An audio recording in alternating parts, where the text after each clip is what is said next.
بسم اللہ الرحمن الرحیم۔ حضرت ابو ہریرہ رضی اللہ عنہ بیان کرتے ہیں کہ ایک شخص نے عرض کیا، یا رسول اللہ صلی اللہ علیہ وآلہ وسلم، میرے پاس رشتہ دار ہیں، میں ان سے تعلق جوڑتا ہوں، وہ مجھ سے تعلق توڑتے ہیں،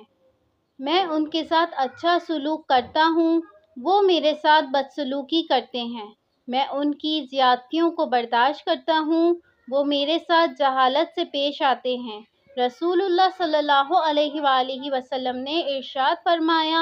جیسا تم کہہ رہے ہو اگر ایسا ہی ہے تو گویا تم ان کے منہ میں گرم گرم راکھ جھونک رہے ہو، اور جب تک تم اس خوبی پر قائم رہو گے تمہارے ساتھ ہر وقت اللہ تعالیٰ کی طرف سے ایک مددگار رہے گا۔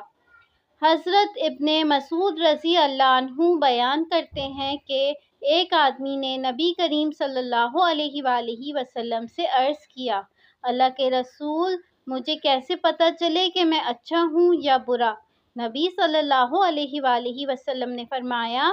جب تم اپنے پڑوسیوں کو کہتے سنو کہ تم اچھے ہو تو تم اچھے ہو، اور اگر تم انہیں کہتے سنو کہ تم برے ہو تو تم برے ہو۔ رسول اللہ صلی اللہ علیہ وآلہ وسلم نے فرمایا، 3 شخص ایسے ہوں گے کہ ان کی آنکھیں جہنم کو نہ دیکھیں گی، ایک وہ آنکھ جس نے اللہ کے راستے میں پہرا دیا، دوسری وہ آنکھ جو خشیت الہی سے عرش پار ہوئی، اور تیسری وہ آنکھ جو اللہ کی حرام کردہ چیزوں کو دیکھنے سے روکی گئی ہو۔